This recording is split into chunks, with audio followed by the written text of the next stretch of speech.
Tarmog'ingiz uchun ideal kommutator izlayapsizmi? Ushbu videoda Pixitech brendi kommutatorlari haqida, ya'ni ularning funksiyalari, sozlashi va foydalanish misollarini ko'rib chiqamiz.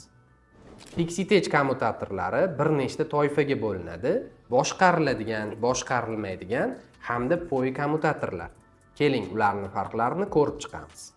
Boshqariladigan kommutatorlar tarmoqni mukammal sozlashga imkon beradi, ya'ni VLAN, QoS va trafik nazorati. Ular yirik ofislar va ma'lumotlar markazi uchun mos.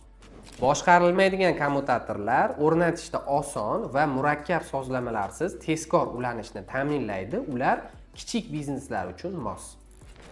POE kommutatorlari IP kameralar, telefonlar va internet ulanish tarmoqlarini ortiqcha kabellarsiz quvvatlantiradi. Bu ofis va skladlar uchun juda qulay. Endi Pixitech kommutatorlarini korporativ tarmoqlarda ishlashini misollar bilan ko'rib chiqamiz. 20 xodimli kompaniya SFP portli boshqarilmaydigan kommutatorni ishlatdi. Bu IP telefoniyani integratsiya qilish va murakkab sozlamalarsiz tarmoqni kengaytirishga imkon berdi.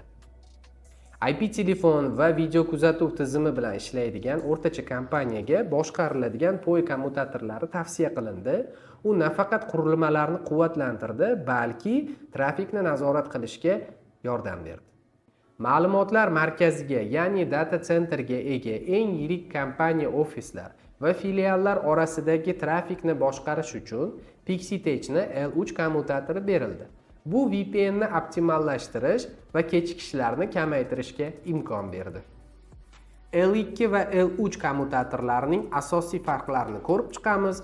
Bu sizga to'g'ri tanlov qilishda yordam beradi. Marshrutizatsiya.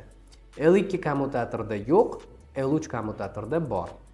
VLAN va trafik segmentatsiyasi ikkala kommutatorda ham bor.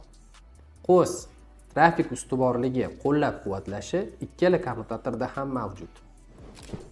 Pixitech kommutatorlari ofislar va yirik tarmoqlar uchun optimal yechim. Kanalga obuna bo'ling va katalogga o'tib ko'proq ma'lumot oling.